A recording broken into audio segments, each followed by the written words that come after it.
Thank you for staying tuned, St. Lucia, to Newsmaker Live. And with us as our special guest is Mr. Anthony Avril of the St. Lucia Blind Welfare Association. And before the break, he'd been telling us, giving us a little history of himself, how he came to be blind, although he says he has no physical memory of being sighted.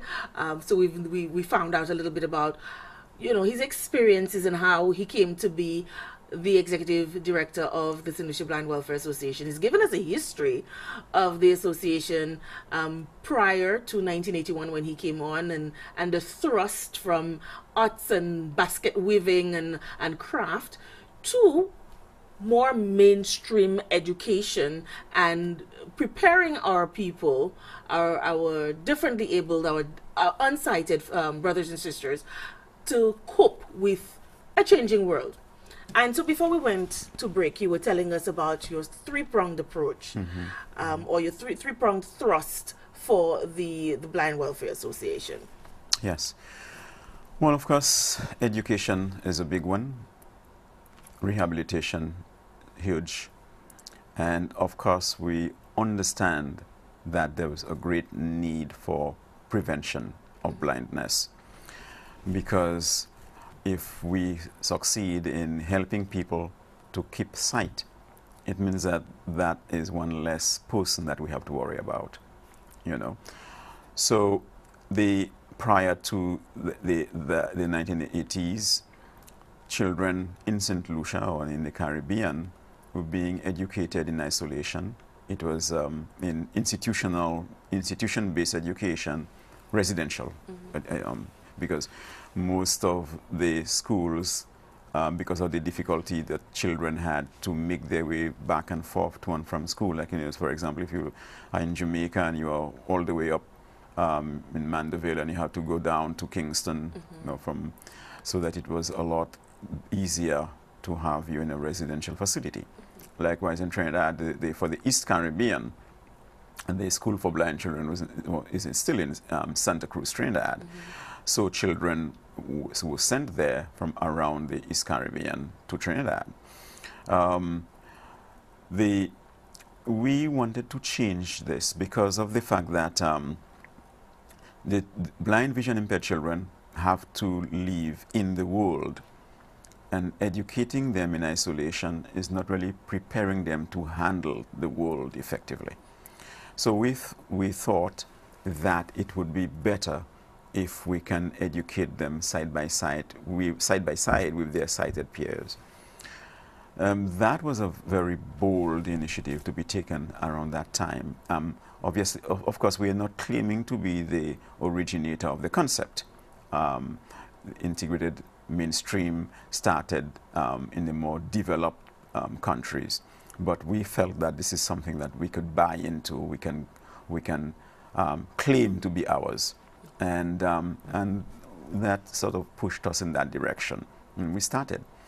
Of course, we started rather small because you had to learn as you grow. In St. Lucia, the first school where we placed blind children was the Anglican Primary School. Oh. And the principal at the time was Keith Weeks, who was a member of the Lions Club. And when I broached the matter with him, because we had fairly good rapport and so on, and his reaction was, "Anthony Avril, you are blind, but I think now you have gone mad." No, he did not. And I can understand why he would think that, because at the time, I'm certainly sure the resources was even more meager than it is right now. Oh, yes. And they've had no experience with dealing with blind children. Yes. How do they teach the concepts of English and math? Right. Much less geography and social studies. That's right. So there was a lot of fears and phobia. But then his next sentence was, "Look, Tony, if you think it can be done, I am willing to take a chance with you. So if you end up in jail, I'll tell them it was your idea." You're on your own. Oh, right. But he was willing to, as my friends would say, give it a go. Sorry. I've been talking all day. So, and we started with 3 children. And of course, we did some work with the teachers to allay their fears. And we had an itinerant teacher who was working with them. And so once they got over their fears and all of that, then it was okay. It was okay. So when we felt comfortable, we started involving the media. Television was not what it is now. I can imagine. You know, but it was shown on telly. And so then we had calls from a couple of the schools. Do you have more children? We are willing to try. And that's how we started. And now it is right around the island. And the children are mainstream from preschool all the way up to tertiary. That's nice. Of course, we do have some children that we are not able to service in the regular system, and those who are multi-challenged, and that's a given. So we have another program for them. But certainly, we have demonstrated to St. Lucia that it is possible to educate children with blindness and vision impairment side by side with their sighted colleagues, sighted peers. And that's awesome. Not to mention the social benefits of a program like that. Because I grew up in a small community, and I know as long as you're differently abled, you kind of looked at differently. And it's not nice to say, but you know, there's a lot of phobias and a lot of myths surrounding somebody who's blind or somebody who's deaf. There's a lot of mean names and so you being quote unquote a normal person, you don't really get the opportunity to socialize a lot of the time with differently abled persons, whether they're non-sighted or mute or deaf.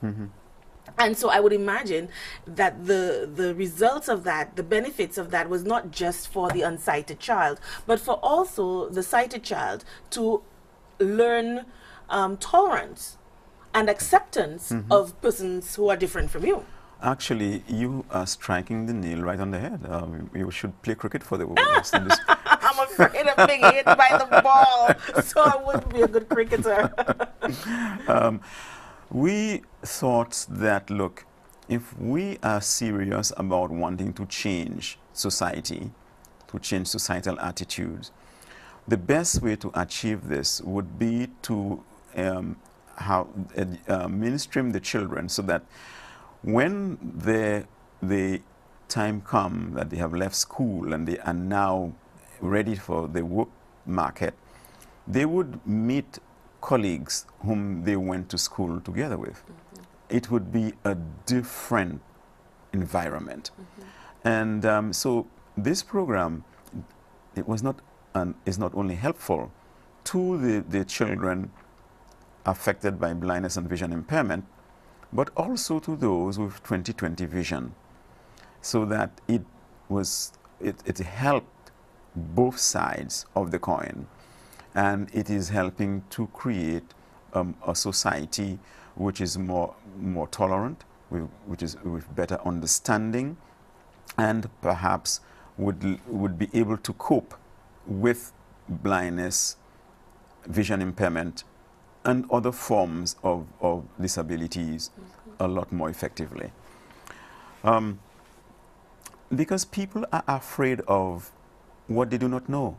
That is so right. I mean, we hear it all the time and we experience it all the time. And a lot of the times when we travel, we get that. But a lot of us, the vast majority of us, we don't have the opportunity to travel and to see how other people interact in certain social circles. So we kind of have to wade our way through it and to try to make do with what exists. And if you're always in the same environment all the time, how do you learn and how do you act differently? So it's very important what you did to introduce, instead of isolating them and perpetuating, you know, whatever myths and fallacies that may have existed then, by shunning them away and putting them in a residence and they're only socializing with like persons, to introduce them into mainstream schooling. and doing it a little bit at a time. Right. You know, so it was good for us. I mean, all of us. When I say us, I mean I'm talking about sighted people, because St. Lucia, I was telling him a little earlier Right. that I totally thought that I was one of the 5,000 visually impaired persons in St. Lucia, and he disabused me of the notion. So he's going to now tell us a little bit about the rehabilitation aspect of it, and how I'm not one of those 5,000 people, and what's the difference between myself as a person who wears glasses to correct an eye deficiency and a person who is visually impaired. Yes. I wish you were part of the 5,000, but I'm sorry, listeners and viewers. Our problem is much bigger than that. The 5,000. The 5,000. The statistics referring to are people who are generally would be considered to be low vision, even if they are wearing glasses. Okay? I suspect with your glasses, your vision would probably be pretty close to being 20/20. Yes. Am I correct? Yes, Yeah. definitely. So when you have your glasses on, you are not part of our world. When you take it off, you might be. So I straddle the two worlds, you know. When I don't have my glasses on, I can be considered visually impaired. And there is a reason why I'm so giddy, St. Lucia, about this, because I just think it's fascinating, you know, traversing a world with light and trees, and then you have other people who are just as adept as ourselves in the same world, but they're living in total darkness or in semi-darkness. So for me, I just think it's fascinating. So, you know, I'm trying to get a little bit of that. I think I'm a little bit of a superhero wannabe there. The lines are open, incidentally, for your calls, so feel free to join in the conversation. Right, so, you know, when you put on your glasses, it's like you have performed eye surgery. Right. Successfully. Right. You Yes, know? yes. Because your refractive error has been corrected. The with the WHO projection is that to every one blind, the ratio is perhaps 3 persons with low vision. So it is huge in St. Lucia. Not so much as like the total blindness. And this is, I think, what happened to St. Lucians in the past, because we were not, say, a reading nation. Okay?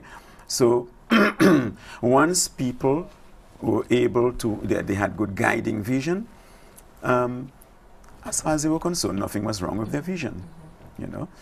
But we have found otherwise. We have this program in the school. we started for a program called Eyes for Life. And we were screening children's eyes to detect vision problem. Because we knew if the problem is detected early, then it is possible to address them, maybe to solve some. And then those which cannot be solved, then of course you would be able to help them with their education needs, etc., etc. Okay. Now you ask about rehabilitation.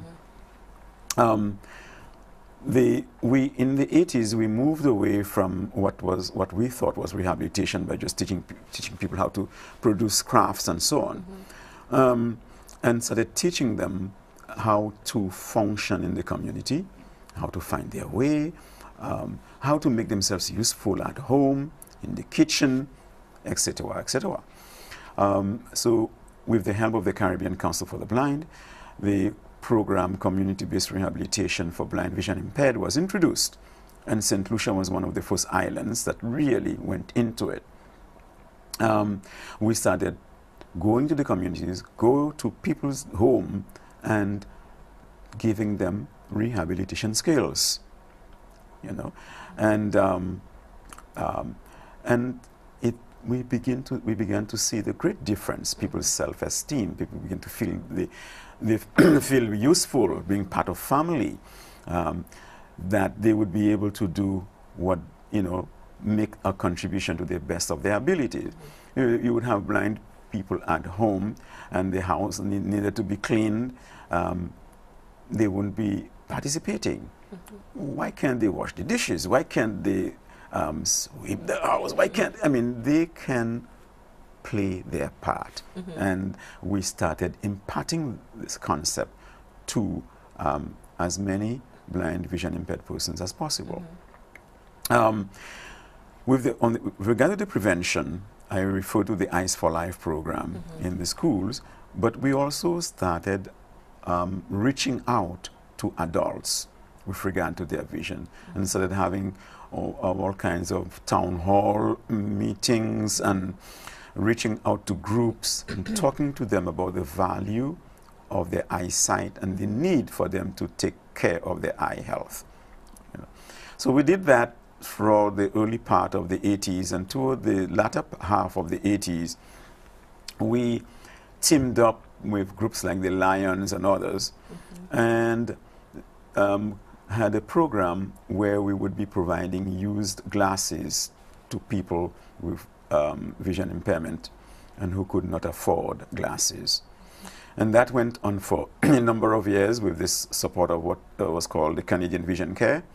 And then later they were replaced by a group called VOSH. But in the 90s, the Caribbean Council for the Blind and the Sight Savers commissioned a study in the Caribbean. And the results of that study was that a significant segment of the population in the Caribbean can't afford what was available, the eye health care available in the private sector.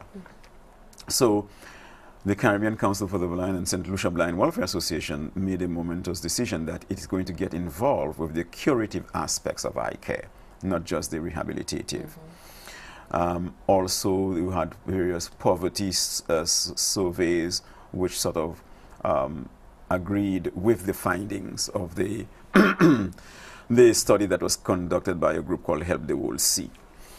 So around that same time, the Lions International had a program called Sight First. Just hold that thought. We have a call? Yes, good evening, Laura. Good evening. And good evening, Mr. Avril. Good evening. Yes, Laura, I like the vibe tonight. Fascinating program thus far. Thank you. On the heels of I wouldn't say a heartbreaker, but it was a heart-wrenching what you had last Wednesday. Yes, but it's fascinating, and I have listened to the program with intense care tonight. With Mr. Avril input, and something that strikes me. He said something early on about in terms of our nation of reading, and that tells a lot. And another thing, Laura, that I would like to add tonight here, it is something that apparently maybe we have not really, as a nation or as an island, so to speak, has really taken cognizance of it as terms of our sight, because there is a high rate of uveitis, which is the inflammation of the eye. There is also a high rate of glaucoma. And I don't think that we have really take that very serious. But having said so, I really want to drive that point home tonight, because in the last 4 years or so, I have been one of those clients who had to struggle with that inflammation problem with the eye, and the Cubans, Laura, and Mr. Avril would attest to that. That I don't believe that we, our St. Lucian people, has really understand the magnitude of what that they have done.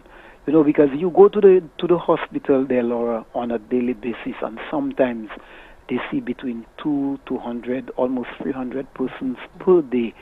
And a lot of those persons would have told you that the miraculous work that has been done as far as the site is concerned, and you know the site is very important, and Yeah, I witness feel your soul, pretty much. yeah, and I feel that drive, Mr. Averill, is on. I mean, he has really, my heart pours out to him because you know he has been in that and his heart is in it, and I feel that that is one of the aspects that our St. Lucian people should look at, and I'm happy tonight that irrespective of all the to and fro of the political sagas that have been going on, tonight we have a program of a difference which entails very much of our health. And I as I say, there is no shame in the game. I would have always called tonight program because I have battled with that inflammation issue over the last 4 years or so, and I must say I'm fortunate because of some of the help that has given. And the other thing I need to say too, and Mr. Averill can attest to that we have some very good eye doctors in this country, and we really have them. And whoever that had implemented that Cuban thing, I think we need to open it with open arms, my dear, because without your sight, I think there is a line in the Bible which you are very familiar with that would tell you the lamp of the eye. I think it is somewhere in Mark 6 or Mark 8 thereabout. But tonight is a very emotional night for me because I could have gone that way other persons have gone. Thank you very much. Thank you so much for your call, and these are the kinds of stories that we want to hear. We want to hear about your own experiences, Lucia. So by all means, the lines are open. Feel free to call in. I would like to make a few comments with regard to, and I want to thank the caller for calling and sharing. Just want to repeat what you said, actually, calling and sharing. One of the significant way that the Cuban program contributed, and many St. Lucians have not maybe even thought about it. When they started the program, they used to airlift people by the plane load to Cuba. St. Lucia was really taken by surprise. They did not realize that you had so many people in St. Lucia with serious eye conditions, serious eye problems. Yes, the St. Lucia Blind Welfare Association has been saying it and have been proving it, but in a lot of cases it was being, well, it's just like going in one ear and out of the other. When the Cubans came in and they started doing that, it suddenly brought it home to St. Lucians. And then they begin to appreciate the years of advocacy work that the St. Lucia Blind Welfare Association has been doing. Now, the gentleman sounded like a gentleman. Alluded to the fact that we do have some good eye specialists here. That is true, including the St. Lucia Blind Welfare Association. We have a very capable eye health team. We have an ophthalmologist, which we share with the government, and she is from Vieux-Fort, from the south, Dr. Dara Burt, and we have received very, very good recommendations from those who trained her. The Caribbean Council for the Blind has been training people, and she was one of the persons that was trained from that program. We have optometrists, again trained by the Caribbean Council for the Blind under its optometry program. But we also have a refractionist. We have a low vision specialist. The eye health. She's the eye health officer of the St. Lucia Blind Welfare Association. And all of those persons are volunteers. They're not. No, they're staff members now. Oh, they're staff members. Yeah, staff members. Many of them started as volunteers. Yes, but the local team is backed by a strong, capable, and skilled international network, and this adds to the strength of the eye health program of the St. Lucia Blind Welfare Association. You, I'm sure, would have heard of our Kids Insight program. Yes. And this is the only pediatric ophthalmology program for children in St. Lucia. And we are able to do this because of the partnership with the Eye Institute of the University of West Virginia. And through these programs, we have been able to address blinding conditions in a number of children. I mean, we're talking about not dozens, but hundreds and thousands, because it started in 2003, 2004, and it has been going on up to this point. Okay, so the team make one, sometimes two eyes visit the island and really help us with the pediatric side of our eye health program. We now run an eye clinic, and it's available 4 days a week from Monday through Thursdays, and so that we, as I said, we can deal effectively with the curative side of eye health and provide the various interventions. Glaucoma, the gentleman referred to glaucoma, and it is a huge problem for us in the Caribbean. Many St. Lucians may not know that we have had a study on glaucoma. It's a laser study that has been going on for 4 years and has now been extended for another 5 years. Just hold the thought, and we have another call online. Thank you for calling Newsmaker Live. Good evening. Hi, good evening to you, Laura. Good evening to Mr. Avril. Good evening. sir. Mr. Avril, it's a while I have not heard about the blind cricket, and I'm a big fan of The sports, and because this is something that I used to look forward to come blind out cricket. to see the blind cricket.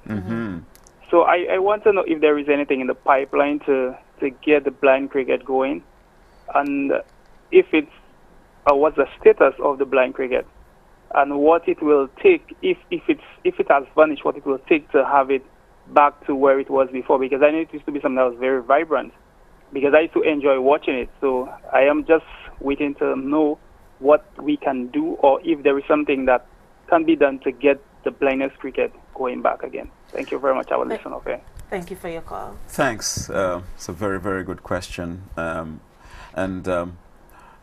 will come back to the points we were making. Well, let me just finish it, and I will address the blind cricket question quickly. So that the study has been extended, and for another 5 years, and they have recruited new people, and it also has been extended to Dominica as well. We are looking at the use of laser therapy as an alternative to medication, because the a very high cost of medication, and the result is fantastic. It seems that this study may well put St. Lucia on the map, you know, if the result continue from what we're seeing. Then we do other research, but I'll come back later. Let me go to blind cricket. Blind cricket. Because now, earlier today, I told you I cannot play cricket. I love cricket. I don't play cricket because I'm afraid of getting hit. I just cannot imagine what it would be like playing cricket blindfolded. Tell us more, please. Right. Yes, blind cricket is very much alive. We have suffered in St. Lucia, and particularly in the St. Lucia and the Windward Islands, because we do not have the resources to sustain the game. We have not been able to find meaningful sponsorship. It's not by lack of trying, but we have not. We have not been able to attract sponsorship for the West Indies blind cricket. What has been happening is that in each individual island, like the Trinidadians, the Barbadians, Jamaicans, Guyanese, they try to raise sufficient to sustain their own team, but nothing for the regional team. So much so that the West Indies could not participate, I'm talking about the West Indies blind cricket team, could not participate in the last World Cup, Blind Cricket World Cup. It was the fourth one that took place in Cape Town, South Africa in December because of no support. Okay, this year the St. Lucia was asked to host the 2015 Blind Cricket Tournament. This tournament will be taking place in from the July 24th and through the 5th of August in St. Lucia. Now, every team is struggling for funds. So whichever island that hosts, you have to take a big chunk of that responsibility. Cricket is an expensive game, even for the regular people, and it is much more so for those who are blind. The budget that we have worked out to fund to cover this tournament is 104,000 United States dollars. It's a lot of money. And we have asked the teams to try to make a contribution, about $9,000 per team, but that's only about half because the Windward Island team are in the same situation. So we, and St. Lucia is part of Windward, so we have to take the responsibility for the Windward team. So we have to find over 50,000 United States dollars and hoping that the participating team will be able to make their 9,000 contribution, and that does not include the airfares. Okay, so it is imperative that we sustain blind cricket because it does so much to the people who are participating in it, their self-esteem, give them the feeling of belonging, and that they can actually participate in a competitive open field sport like cricket. It does a lot to people who watch the game as well, you know. So it's a wonderful opportunity for me to appeal to St. Lucia, to the public St. Lucia, corporate St. Lucia, to give some support, to support the effort of the St. Lucia Blind Welfare Association. And I know that you are seen via cyberspace, aren't you? And those international people, regional people, if they are receiving us, we are appealing for meaningful sponsorship. The West Indies Cricket Council for the Blind is ready and willing to work with any legitimate, any body who is going to provide legitimate support to continue the development and promotion and expansion of the game. The French Antilles have expressed interest and they will be coming. They will have their first taste of cricket because they don't play cricket in Martinique, Guadeloupe. True. You know? And we were so desperate that we thought that the only way we might be able to do it is to camp in a school. And we had to compress the games in about 2 weeks. Two competitions, there is a T20 and the T40. St. Lucians might be interested to know that the T20 is named after a St. Lucian, Philip Chopper Harrell, the late Philip Chopper Harrell. He was from Ancillary, and he represented St. Lucia and the Windward Islands, and he has the distinction of being the fastest blind cricket bowler the West Indies have produced. Wow. He died in 2008 when he went to play for the Windward Islands in Trinidad. He had a medical condition.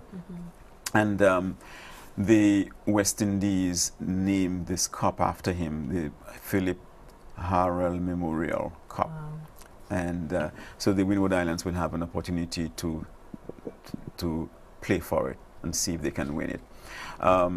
The Windward Islands have not been able to participate in the regional blind cricket tournament for the past few years because of lack of funds and lack of support. So our people have not been given the opportunity to play for the West Indies for a while. We have had two St. Lucians who have represented the West Indies, and they have done well. Gregor Damas, who plays music, one of the Yellow Feathers Redskin guys that play music. Yes, okay. Gregor Damas. Yes. And Gregor Damas has the record for the highest individual score from the Caribbean, 281 not out against Guyana. Imagine that. In 2006. I couldn't make 2 runs. Right? And we have also had, we had 2 other St. Lucians that represented the West Indies in England. They were part of a young team. Johan Alexander and Julian Alexander. But let me ask you, let me ask you to pause for a minute, and let me just, I'm fascinated by this blind cricket. The persons playing the blind cricket, they're completely blind, they're partially blind, they're visually impaired. Are there any 100% blind people on the teams? Or is it just visually? Because I just cannot imagine. I think, St. Lucia, I think blind people are superheroes. Just to navigate in this world, busy world, in darkness, and do it so effortlessly or seemingly effortlessly, I think is worthy of an accolade. So I am very, very fascinated. Well, you're getting wiser in your young age. Now, to say very quickly, of course, blind cricket is cricket. It's cricket adapted to suit the blind vision impaired. And what they have done, those who managed to make the adjustment, they divided the players in 3 categories. There is B1, who's totally blind, can't see. B2, partially blind, they have some vision. B3, partially sighted, they would be like the low vision people. So the way that it is done, the B1, they form the first line of defense. So in the fielding setting, they are the closest to the batters. Okay, B2 would be your second line of defense because they have a bit more vision, so they are a little bit further away. And your B3s, they are the ones that secure the boundaries because they have the most vision. So it does not mean that every player on the team totally blind. So you do have varying degree of vision, but they insist that you have to keep the totally blind because we do not want them to be deprived. So they are part of the game and they have a role to play, and they play their role very effectively. So that it would be good for people to watch the game and they will enjoy it. Certainly. I never knew, honestly, about blind cricket before. So when the gentleman called and said about it, it's like, blind cricket? You know, I mean, I just think it's challenging enough for me anyway. Yes. So I thought it was very fascinating. So it's interesting to know that it's not a St. Lucian thing. I thought he was referring to a St. Lucian tournament or something within the St. Lucia Blind Welfare Association, or put on by the St. Lucia Blind Welfare Association. I did not realize that this is an international thing. Oh yes, there is the World Cricket Council for the Blind. They don't have money either. In the International Cricket Council, they have really endorsed blind cricket, but is to get their chapters, like the West Indies Cricket Board, for example. The West Indies Cricket Board, they have provide ad hoc support. For example, when the Australian blind cricket team came to the West Indies Cricket Board assisted the West Indies team by providing them with uniforms and help to pay some of their hotel expenses. The West Indies blind cricket team blackwashed the Australians in the West Indies. Those games were played in Barbados. We won every single game we played against them. Wow. In 2010. So our sighted guys should take note. You know why I am really. We should. Yes. All right. So So we have great potential with our blind cricket team, and that it would not hurt corporate Caribbean, corporate St. Lucia, and you out there internationally to invest in the continuing development of blind cricket in the Caribbean. So, St. Lucia, this is the opportunity for us to put our mouths or put our money where our mouths are. I mean, St. Lucia, corporate St. Lucia, we invest in so many different things, and we this buzzword, social consciousness and doing our social duty, you know. Here is an opportunity to do something worthwhile for a group of people who are already challenged, who navigate our world without asking for much. So we have the blind, how do you call it, the cricket, The blind cricket team? yeah. So we have the blind cricket tournament coming up. Yes. In the summer, July to August, from July 24th to August 5th of 2015, and St. Lucia is playing host to that. And we've heard that they're bereft, they're financially strapped. So please, corporate St. Lucia, anybody who's listening to the sound of my voice, who's seeing us on telly right now, if you are in a position to give any assistance to the St. Lucia Blind Welfare Association, I'm certainly sure they would welcome it. They're saying that it costs about $104,000 US. So any little bit counts. We're calling on the Digicels and the Limes of St. Lucia. We're calling on the banks, Bank of St. Lucia, Nova Scotia, First Caribbean. We're calling on First National Bank. All of the institutions in St. Lucia who normally participate and give out help to our various causes. I think this is a very important cause, and I think this is one that is very worthy, innovative, for me anyway, because I've never heard of it before.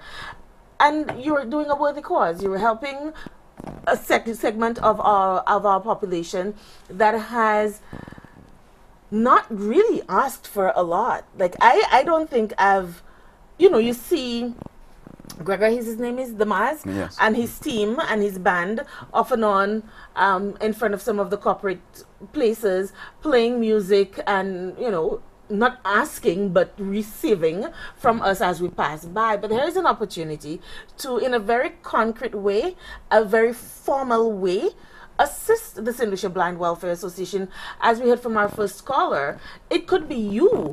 You could be affected, you could be afflicted at any point by a sight disease or something, and need the St. Lucia Blind Welfare Association. And we've heard about so many of the things that they've been doing, and it's not just education, it's not just rehabilitation, it is curative as well. And they're doing so much with so very little. So here's an opportunity to show that we really care, St. Lucia. And to give assistance, they need to raise $104,000 US before July to put on this tournament, and I think it's very worthwhile. And that's we speak, with regard to the St. Lucia Blind Welfare Association. I received news today that one of our young students, she's only 10 years old, received an award at the National Sports Award. I'm told it was called, is it the Esteemed Challenge Award? Little Christy Joseph of Strazel, she's just turned 10, and she's totally blind. And she has such a fantastic story. Christy Joseph suffered from something called retinoblastoma, which is the cancer of the eye, and lost both of her eyes. And she was sent overseas to be enucleated and so on. But Christy participated in something called Space Camp, which is offered every year in Huntsville, Alabama. We were able to gain access through our Kids Inside connection, because one of the volunteers that come down, when we talk about we mention names of some persons on staff, but we are backed by a fairly large group of volunteers, international volunteers. Those people, they don't ask we don't pay them, and sometimes some of them fund their way to come to St. Lucia.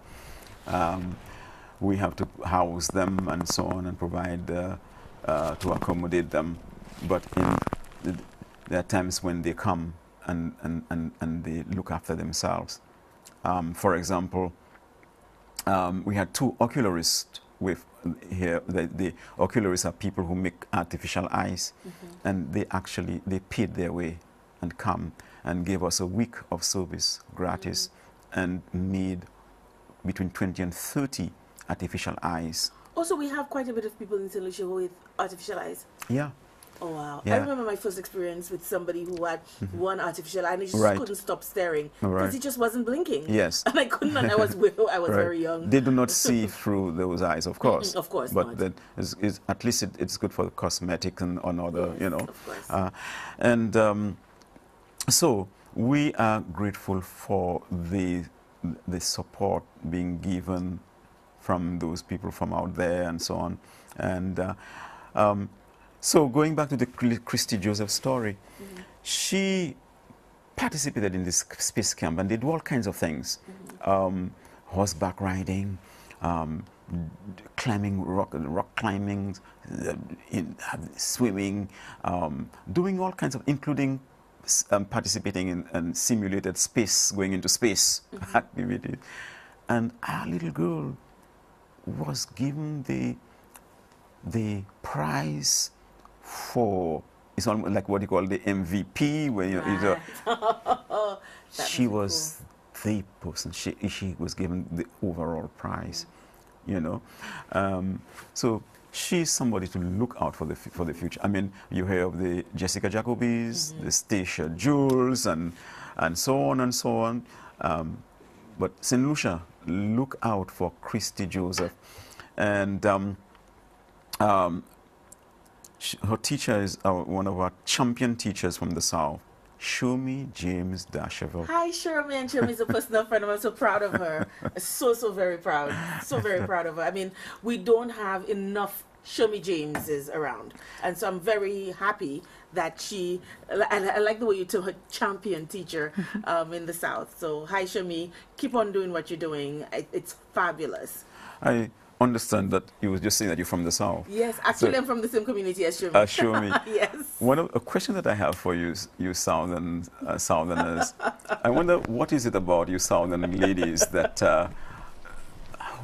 where do you find that energy? And It must be in the water. I don't know. It must be something. And we went to the same primary school, so we have the same foundation. We have the same. Do we have a call? Oh, we have a call. I'm sorry. Thank you so much for calling Newsmaker Live and for holding on. Yeah, good evening. I was just fascinated by your school program. Can your guest walk us through a lesson at a mainstream school for the visually impaired? Since I mean they would have no braille textbook. How do they follow the lessons and things like that? Interesting question. yes. Thank you for your call, sir. Very good caller. Well, the children who need Braille, we make arrangements to teach them Braille. Okay, we do. But then every child, whether they are Braille user or not, have the need to learn to use the computer. Thanks to technology, now blind and vision impaired persons can use the computer by the use of the screen reading software. So now it is not like before that every child, whether you were low vision or blind, the only means for you was brailled. So that's no longer the case. Okay, so and the teachers are assisted, and they are given the tools and the techniques to working with these children, and the itinerant teachers pay regular visits to them and spend time with them and ensuring that the children are getting what they deserve. Now, of course,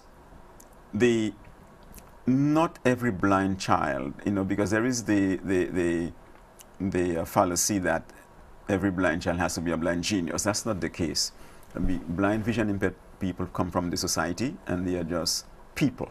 Okay, so people have the same way that everybody have the varying abilities.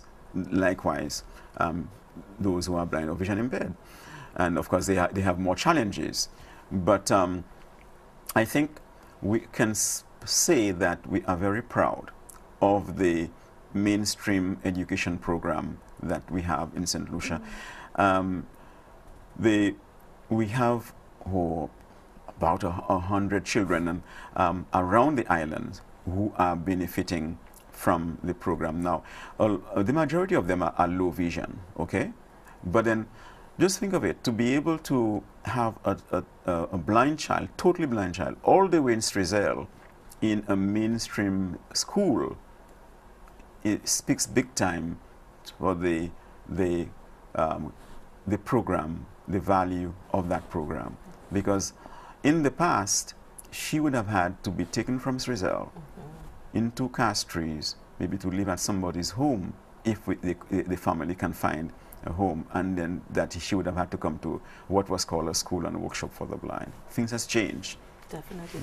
And we're fast running out of time.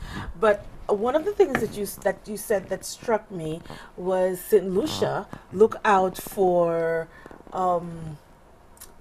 little Christy? Yes. And begs the question. You're obviously so passionate about what you do. And oftentimes, when we have such a passionate person who's been spearheading and heading an organization for decades, when they leave, as inevitably they have to, what happens? So, for how long, the question is, for how long can you continue the work that you're doing? And when it's time to move on, is there a successor for you already pinpointed or identified? Well, the answer is with the Almighty. He decides. And of course, the St. Lucia Blind Welfare Association. To this point, I am satisfied that I'm owning my keep, you know. I would not hang around if ever that I am not owning, not justifying being there, okay? Because the program and the association is bigger than Anthony Avril, okay? As to the successor, we are training and exposing as many young persons as possible. We try to create opportunities. That's why we are all the way to the tertiary level. And we sincerely hope that some of them will say, okay, let me try to give something back to the country. We are worried because there seem to be... We have another call? Okay. There seem to be a struggle to find leaders. In the era that produced the Anthony Avril, the Arvel Grants, and the Wilbert Williams, Lula Masson, Kerry and Eiffel, you name them,